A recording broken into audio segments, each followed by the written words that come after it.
दोस्तों दाखिल खारिज क्या होता है? दोस्तों दाखिल खारिज कितने दिनों में पूरा होता है दोस्तों? और जमीन का दाखिल खारिज कौन करता है? फर्जी रजिस्ट्री कैसे होती है? और अगर कोई जमीन पर कब्जा कर ले तो क्या कर सकते हैं दोस्तों? और पिता की जमीन को अपने नाम कैसे करें दोस्तों? और जाके दाखिल खारिज नहीं होने पर क्या होगा दोस्तों? और उत्तर प्रदेश में दाखिल खारिज क्या है? दाखिल खारिज का मतलब दोस्तों, अगर आप किसी की जमीन खरीद रहे हैं दोस्तों, तो आपको पुराने मालिक के स्वामित्व यानी कि उस जमीन के कागज को जो होता है उसका नाम हटाकर अपने नाम जो होते हैं जमीन के कागजात कराने होते हैं दोस्तों। ये होता है दाखिल खारिज। और जमीन के रजिस्ट्री के बाद आपको दाखिल खारिज कराना जरूरी होता है दोस्तों। और जो जमीन की जो रजिस्ट्री होती है उसके बाद में जो दाखिल खारिज होता है वो 45 से 90 दिनों के बीच दाखिल खारिज करवाना पड़ता है दोस्तों। जय हिंद, नमस्कार, मैं एडवोकेट आशीष मिश्रा।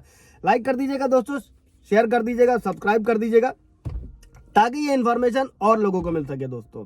1 to 1 एक एक सवाल का जवाब लोगों का क्लियर करने वाला हूँ।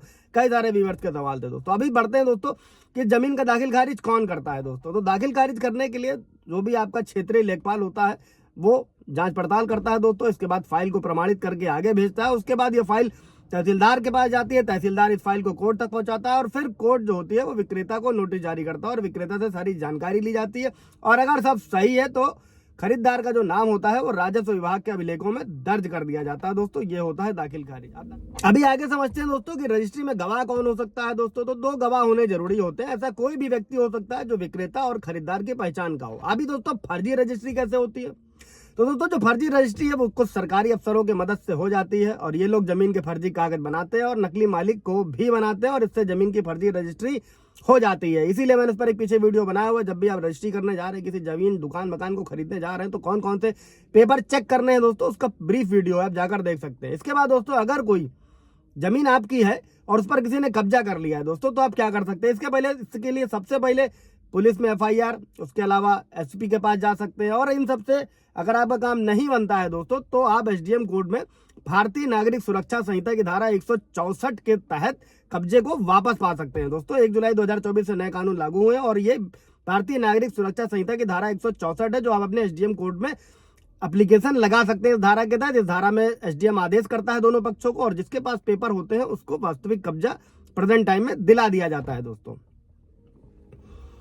अभी एक अगला जरूरी सवाल दोस्तों कि पिता की जमीन अपने नाम कैसे करें दोस्तों। तो पिता की जमीन को आप अपने नाम करवाने के लिए सबसे पहले आपको एक सबूत देना होगा कि जमीन पर आपका अधिकार है दोस्तों। और उसके बाद आपको एक वंशावली बनवानी होगी। उसके बाद आपको अपनी जमीन का बंटवारा करना होगा और बंटवारे के बाद आप कागज पर लिखकर और उस पर जितने बंटवारे किए गए हैं दोस्तों उनके भी साइन ले सकते हैं। उसके बाद आपको दाखिल खारिज की प्रक्रिया को करना होता है दोस्तों। और दाखिल खारिज की जो प्रक्रिया होती है उसके पूरा हो जाने के बाद में जो पिता की जमीन है वो आपकी हो जाएगी। इससे रिलेटेड कोई सवाल जवाब होगा कमेंट में पूछ लीजिएगा, क्लियर कर दिया जाएगा या फिर उस पर ब्रीफ वीडियो बना दिया जाएगा दोस्तों। अभी बढ़ते हैं दाखिल खारिज नहीं होने पर क्या होगा दोस्तों।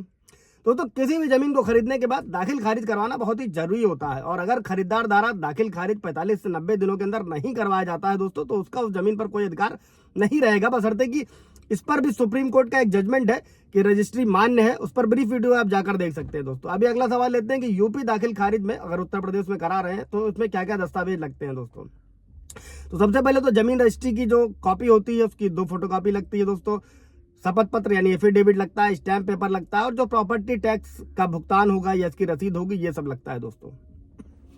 अभी दोस्तों दाखिल खारिज होने में कितना समय लगता है? तो दाखिल खारिज की जो प्रक्रिया होती है उसको पूरा होने में दोस्तों 15 से 30 दिन का समय लगता है। और एक चीज और सवाल लीजिएगा दोस्तों कि रजिस्ट्री और दाखिल खारिज में क्या डिफरेंस है दोस्तों। रजिस्ट्री में विक्रेता उसकी जमीन का अधिकार खरीदार को देता है दोस्तों। और दाखिल खारिज में क्या होता है, उसमें जो खरीदार होता है उसके कानूनी जो पेपर होते हैं, जो खाता संख्या होती है उस पर खातेदार का नाम दर्ज होता है दोस्तों। कानूनी रूप से खरीदार का नाम लगता है दोस्तों।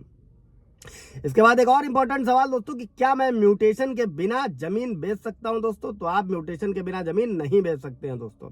अगला सवाल लेते हैं दोस्तों कि जमीन हड़पने पर कौन सी धारा लगती है। जमीन हड़पने पर तो दोस्तों भारतीय न्याय संहिता जो नया कानून है 318 के सब सेक्शन 4 के तहत इसमें 7 साल की जेल और जुर्माना दोनों का प्रावधान है। अगर कोई भी किसी तरीके से आपकी जमीन या मकान हड़पने का प्रयास कर रहा है तो सबसे पहले आपको इस धारा का इस्तेमाल करना चाहिए दोस्तों। अभी अगला सवाल, क्या मकान का दाखिल खारिज होता है? हाँ, मकान का भी दाखिल खारिज करवाना होता है दोस्तों। इसके बाद जमीन रजिस्ट्री के बाद कितने दिनों बाद म्यूटेशन होता है? 15 से 20 दिन के बीच में दाखिल खारिज होता है दोस्तों।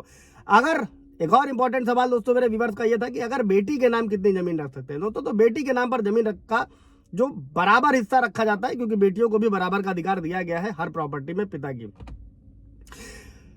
प्रॉपर्टी के अधिकारों की एक अलग वीडियो है दोस्तों। उसके लिए होता क्या है कि जैसे अगर आपकी खुद की अर्जित प्रॉपर्टी है तो उसमें पत्नी बेटे किसी का अधिकार नहीं होता है, लेकिन अगर पैतृक है तो उसमें बेटी से लेकर सबका अधिकार होता है। अगला सवाल लेते हैं दोस्तों, उस पर ब्रीफ वीडियो आप जाके देख लीजिए। जमीन रजिस्ट्री करवाने में कितना पैसा लगता है दोस्तों, तो आपको स्टैंप ड्यूटी के चार्ज भरने पड़ते हैं जो कि जमीन के हिसाब से अलग अलग होते हैं। इन सभी सवालों से रिलेटेड कोई सवाल जवाब होगा या आपका कोई और सवाल होगा दोस्तों तो पूछ लीजिएगा। Thank you.